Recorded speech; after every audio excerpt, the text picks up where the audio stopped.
Okay, so this is the Move the Needle video for whatever week this is, 4/4, I guess. So Tinseltown, this is one that's been getting a lot of promotion on social media.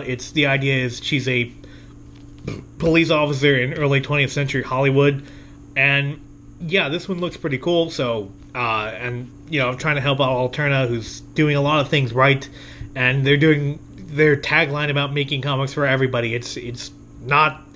It's not just a slogan; they actually mean it. So this is definitely something kind of interesting.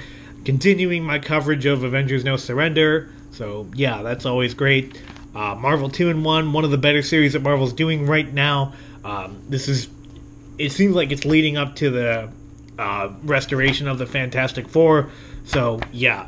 The only reason I picked this one up was because of the writer of Ralph Macchio, who's kind of been in Marvel like forever.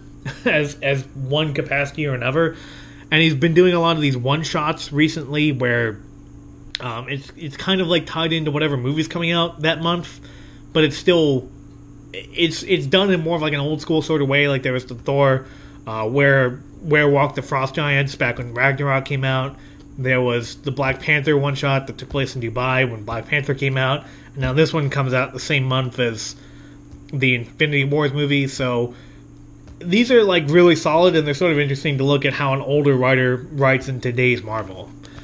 Curse of Brimstone. A lot of people weren't big on this series because of the writer of it, Justin Jordan. But the thing is, the New Age of Heroes is done by the old Marvel method, where the artist does most of the work, and then the writer essentially just fills in the dialogue boxes. So, even though, yes, Justin Jordan, he does seem like he's kind of a pill, I still feel like the New Age of Heroes is doing so many things right that it deserves to be supported, even if individual creators on it are not the best. Justice League, this is continuing from last issue where the Justice League met the Red Lion, who it turns out is older than I thought he was. Like, not super old, but he goes back to Deathstroke #1, which came out like the Rebirth version, which came out like 2 years ago. So the Red Lion character, who's like the sort of obvious Black Panther ripoff, there's more to him than I thought there was. But yeah, the last issue was interesting enough where I decided, I'll give this a shot. We have this one, which is Deathstroke versus Batman, which I was reading the Deathstroke series for a while, and even though I read like several issues in a row, it was still really confusing month in and month out, and I was like, okay, this is clearly just too weird for me. But getting back to like more simple stuff of Deathstroke fighting Batman, it's like, okay, yeah, I can get behind that. Batman White Knight, another series that's just doing really well. This is the penultimate issue, and we're gonna see presumably the return of like the actual Joker. So yeah, this should be cool.